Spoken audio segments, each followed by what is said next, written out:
Well, here we are. It is Tuesday, October 4th, 2022. My name is Larissa, and today I'm going to begin reading The Consolation of Philosophy by Boethius, edited and translated by Scott Goins and Barbara H. Wyman, series editor Joseph Pierce.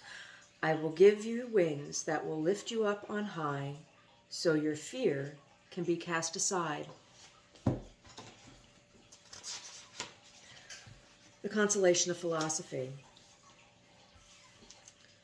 Boethius, The Consolation of Philosophy, with an introduction and contemporary criticism, edited and translated by Scott Goins and Barbara H. Wyman, Ignatius Critical Editions editor Joseph Pierce, Ignatius Press, San Francisco. Tradition is the extension of democracy through time. It is the proxy of the dead and the enfranchisement of the unborn. Tradition may be defined as the extension of the franchise. Tradition means giving votes to the most obscure of all classes, our ancestors. It is the democracy of the dead. Tradition refuses to submit to the small and arrogant oligarchy of those who merely happen to be walking about. All Democrats object to men being disqualified by the accident of birth. Tradition objects to their being disqualified by the accident of death. Democracy tells us not to neglect a good man's opinion, even if he is our groom. Tradition asks us not to neglect a good man's opinion, even if he is our father. I, at any rate, cannot separate the two ideas of democracy and tradition. G.K. Chesterton, Ignatius Critical Editions, Tradition-Oriented Criticism for a New Generation. Contents: Introduction, Scott Goins and Barbara H. Wyman. A note on the tradition of the Consolations poetry, the text of the Consolation of Philosophy, contemporary criticism, the ladder of knowledge and the ascent to wisdom in Boethius, the Consolation of Philosophy, by Mitchell Kalpakian, Lady Philosophy as Physician, by Jeffrey S. Lehman, Natural and Supernatural Responses to Suffering, Boethius and Job, by Rachel Liu, How Boethius Built a Bridge from Ancient Pagan to Medieval Christian, Louis Marcos, The Death of Boethius, Triumph or Travail, Regis Martin. Every truly happy person becomes God, by Jim Scott Orrick. Contributors, Bibliography. I will not be reading the footnotes in the book. That is something that you will have to purchase the book to read on your own. They are quite interesting. Introduction. Scott Goins and Barbara H. Wyman, McNeese State University. The name Boethius, AD 480 to 524, is little recognized today, a fact that we should lament. For he has a singular importance in history, and the lessons from his Consolation of Philosophy are arguably more important now than ever. Born a mere 4 years after the fall of Rome and its Western Empire, he was uniquely placed to make a difference in a world that was crumbling around him. Classically educated in the finest Roman tradition, Boethius rose to political importance as consul of Rome in 510 under Theodoric, the Ostrogothic king. Theodoric, who gained power by the brutal murder of Odoacer in the latter's palace at Ravenna, had realized the expediency of retaining government positions for the Roman aristocracy, which would provide experience and stability during such a period of political upheaval. Though Theodoric left in place a veneer of Roman culture and governance, he retained the power. And so it was natural that Theodoric would use the talented and respected Boethius to enhance his political image. It was evident to Boethius that things once honored by many were increasingly disregarded and unappreciated in a new era of Gothic Rome, despite Theodoric's apparent sympathies. This husk of the fallen empire would eventually dry up and blow away as the center collapsed. Theodoric, it had been rumored, was illiterate, but it is a point of historical fact that he was educated in Constantinople and knew some Latin. He had an appreciation for Roman culture and law and for the ornamentation of ceremony, but he had no intention of fusing the two cultures, Roman and barbarian. As Goth, Theodoric adhered to the non-Trinitarian theological system of heretic Arius, which may have contributed to his eventual suspicion of the orthodox Boethius. For a while, there remained a friendship of sorts between the two men.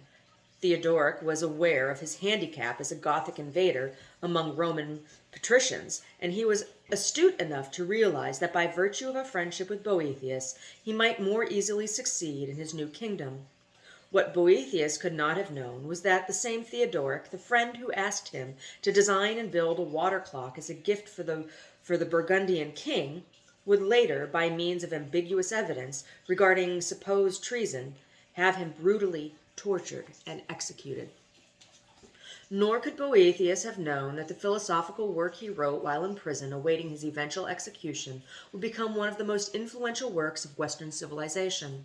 The Consolation of Philosophy, which grapples with the existence of evil in a world controlled by a loving God, is made all the more poignant when one realizes that Boethius was in reality dealing with this very problem. He was all alone, imprisoned because of the whims of the tyrant Theodoric, with little recourse but to his own Fides et Ratio. A work of genius composed without the aid of any books, the Consolation has kept scholars busy to this day. This dazzling masterpiece was the inspired outpouring of a brilliant mind and a gentle soul, who, when gazing out of his prison window, found solace by watching the stars which kept their ancient peace, pointing to the amor quo caelum regitur, the love that ruled not only the heavens, but also the lives of men. Boethius had grasped the gravity of the situation of the world in which he was living. As former consul in good standing with the court before the falling out with Theodoric, he turned his eager mind and ample talents to preserving classical learning. We know now that, but for Boethius, much of this ancient thought would have been lost to a world descending into the age referred to, ever after, as dark. Boethius' presence showed him the path to take during this confusing time. He therefore set about to preserve the foundations of education, especially in the areas of dialectic and 4 mathematical disciplines: geometry, arithmetic, astronomy, and music. He coined the term quadrivium for these mathematical disciplines, which he considered an indispensable path to abstract knowledge. The quadrivium, in conjunction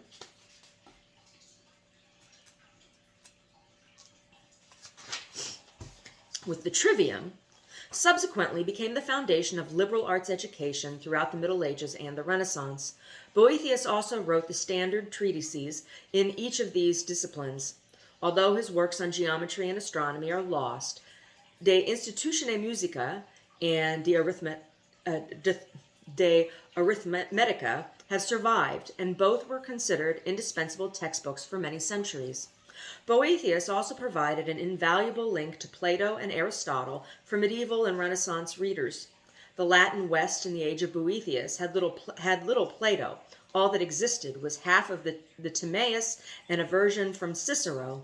Even less Aristotle was available. It was Boethius's fear that the irreplaceable knowledge and learning of these philosophers would be lost for want of translation.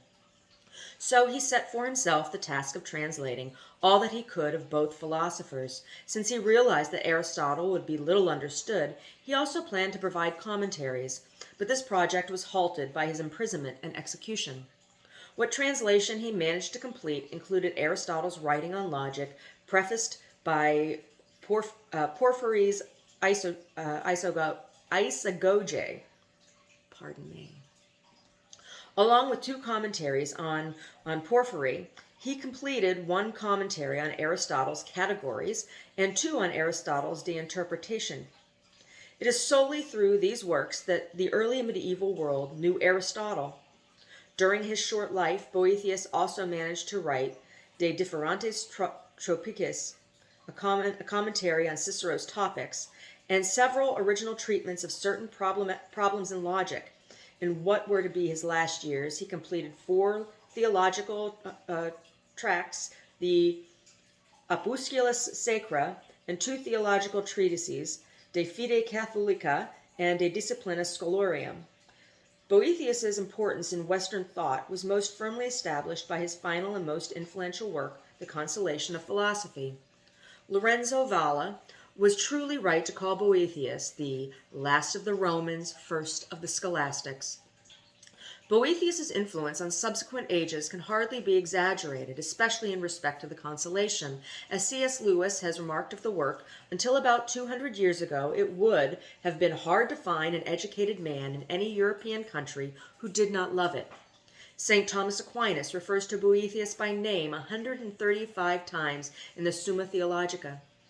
Dante places Boethius in Paradiso, and Boccaccio and Jean de Meun draw heavily on Boethius. He is widely recognized as a major influence on Chaucer, whose discussion of fate and divine providence in several of the Canterbury Tales and the Troilus and Circede comes directly from the Consolation. Chaucer also translated the Consolation into English, as had King Alfred the Great before him. Indeed, no properly equipped library in Europe was without Boethius's Consolation, De Musica, and De Arithmetica. Studies and manuscripts have demonstrated the general availability of these works, the surviving examples of which equal the works of St. Augustine and the Bible in their extent, number, age, and completeness. Boethius's arguments on the matters of providence and free will were so important that the medieval world considered him an authority as important as, but more versatile than, the Church Fathers. In the Middle Ages, scholars relied on the mathematical teachings of Boethius, Quadrivium, and their arguments on divine providence derived directly or indirectly from the Consolation. In the 12th century, the Christian humanism flowering at Chartres was based on Boethius's Pythagoreanism and Platonic heritage. Enthusiasm for the Consolation continued in the 16th and 17th centuries.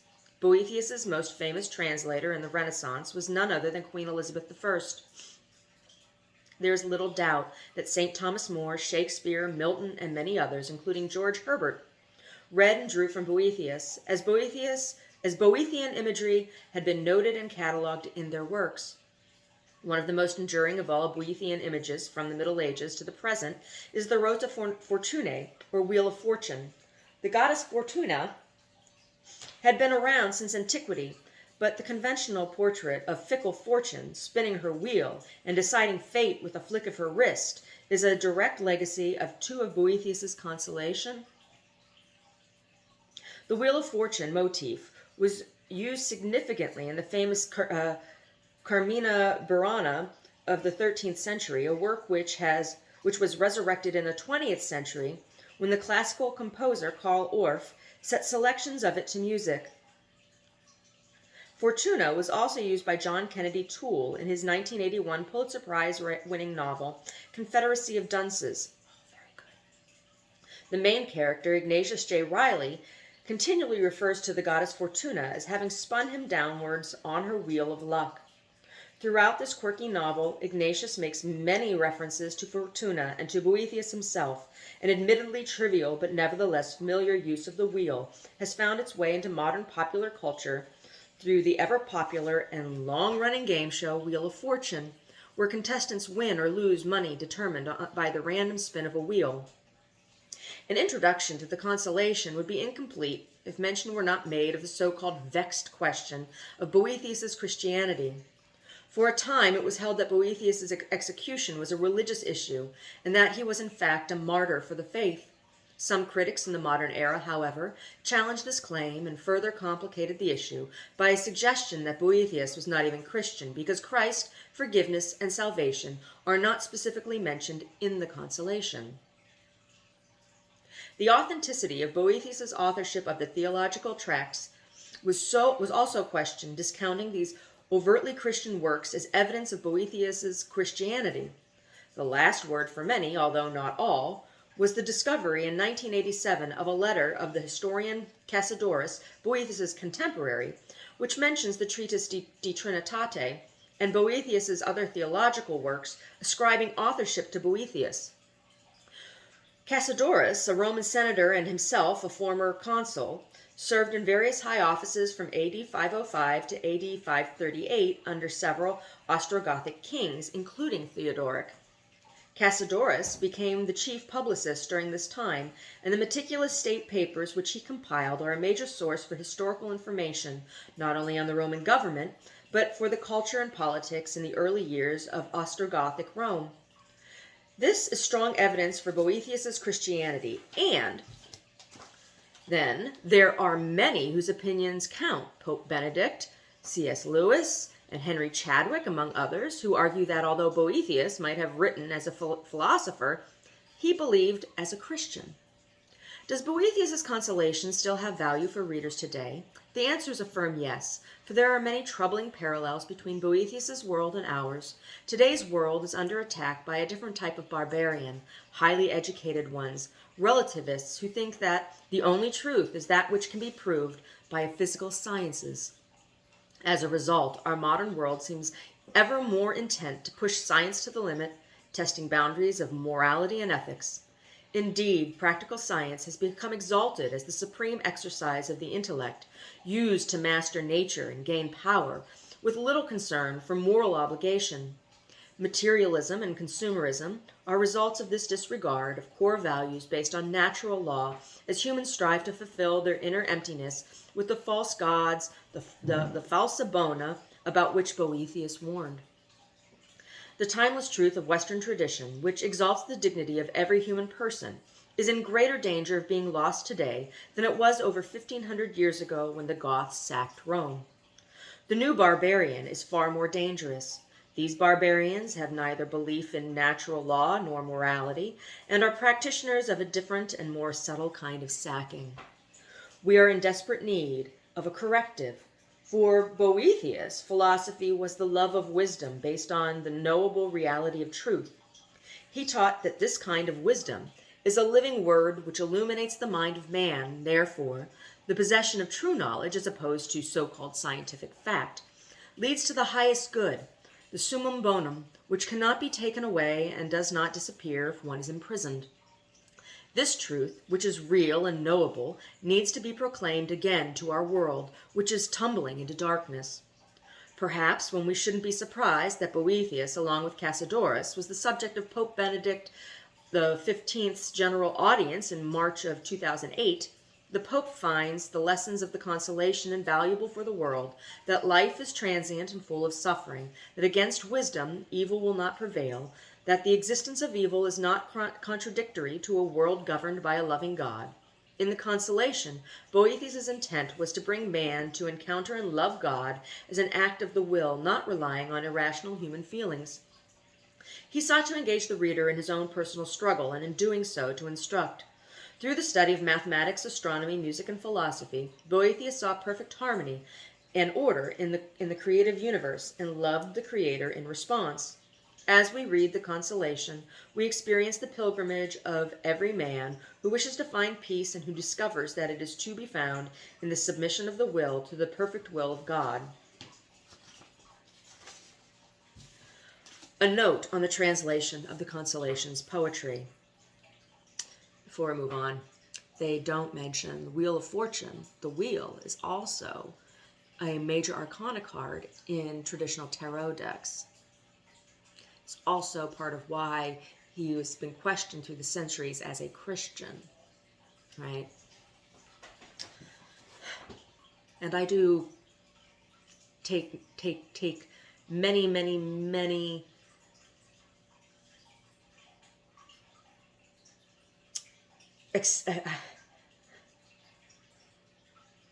exceptions to Pope Benedict. However, the man did step down. Onward. A note on the translation of the Consolation's poetry. Boethius was a torch shining throughout the Middle Ages, yet, as H.R. Patch remarked, what name of equal distinction has suffered such wane? This being so, we hope that this new translation of the Consolation of Philosophy will help introduce Boethius to those who have not yet met him. The Consolation is a prosmetric composition, a combination of prose and poetry, the form of Menippean satire. It is not uncommon for someone assigned to read the Consolation to pick up the work, confront the poetry, skip it, and go on to the prose. This is a shame because the poems do a nice job of augmenting the lessons taught in the prose. Perhaps readers do this because the translation of the poetry has often taken second place to the translation of the prose. So how does a translator best translate poetry from one language to another? Does he try to Does he try to be completely literal and go so far as to make prose translations of poems? Is it more important to get across the sense of the poem and worry little about form? Of course, it is true that something is lost in translation. Imagine Shakespeare in Italian. It really would not be Shakespeare, but something else altogether. And that is the point. A translator is a co-creator. He must attempt to understand and then recreate a work from one world so that it exists in the next. This can be daunting. What is more, works need to be retranslated as the English language, as well as styles and tastes, change. With this in mind, we have taken a few liberties with the translation of the poetry. The goal of this translation was simply to create clear and pleasing lines that present Boethius's imagery in such a way that they are recognizable and able to be understood, a goal that necessitated at times simplifying a line. The poetic line in Latin is counted and measured differently from the English poetic line, even driven by the structure of the language. Latin poets will often pile on adjectives so as to make the meter work, but in English this would seem redundant. Since Boethius's poetry did not rhyme, the poems in our translations are in free verse, with the hope that the beautiful Boethian imagery might come across unencumbered by the constraints of regular meter or unnatural end rhyme. End rhyme can become tedious in a translation. One soon wearies of reading it. We have chosen to focus on word choice, finding words that would most accurately reflect the mood and the intent of the poem. What we tried to convey across the abyss of time and language is Boethius's personality, so evident in his imagery. He looked into the night sky and was comforted by multitudes of quiet stars keeping their ancient peace, perceiving God in the deep but dazzling darkness.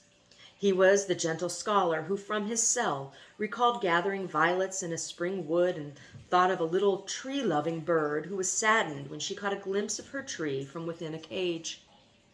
There are many translations of the Consolation. Our hope is that the simpler poetic lines will allow a modern reader to enjoy the poems so that they might be what Boethius intended, a refreshment and a sweetness, to break the often dense philosophical message he sought to convey in his prose.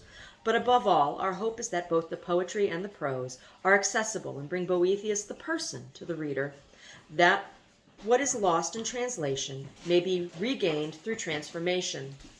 Translators Acknowledgments. We would like to thank Dr. John Wood, whose encouragement and enthusiasm have set so many on the path of discovery.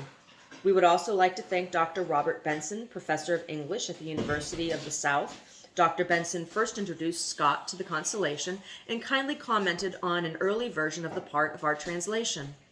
We are also grateful to our institution, McNeese State University. McNeese has been supportive of our efforts both to translate the Constellation and, more important, to make the classical tradition available to our students.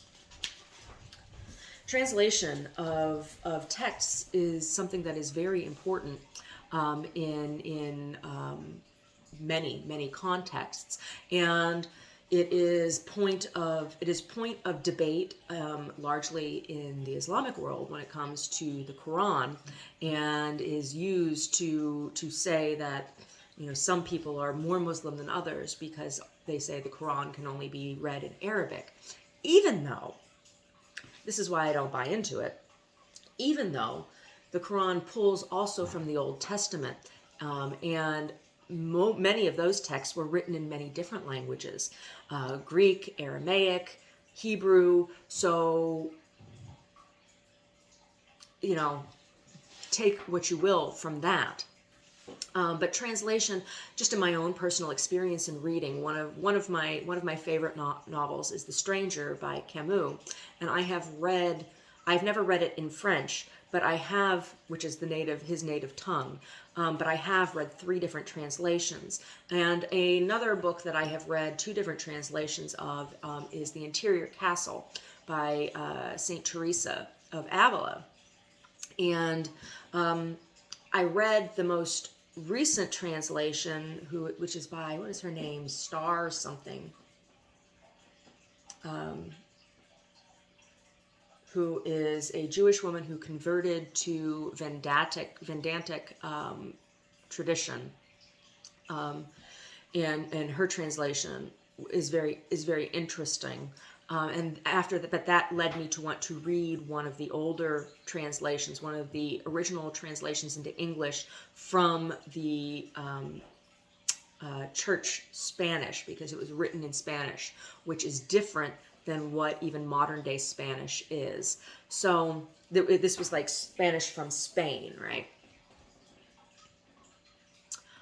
So just and both translations were very, very different. They were very, very different. And there's so much that's lost, that is really truly lost in translation. And language barrier can be such a challenging thing. But I'm going to end there today, and the next time I read, we will begin the text of the Consolation of Philosophy. I hope the introduction has made you interested. It's really good. It's really good.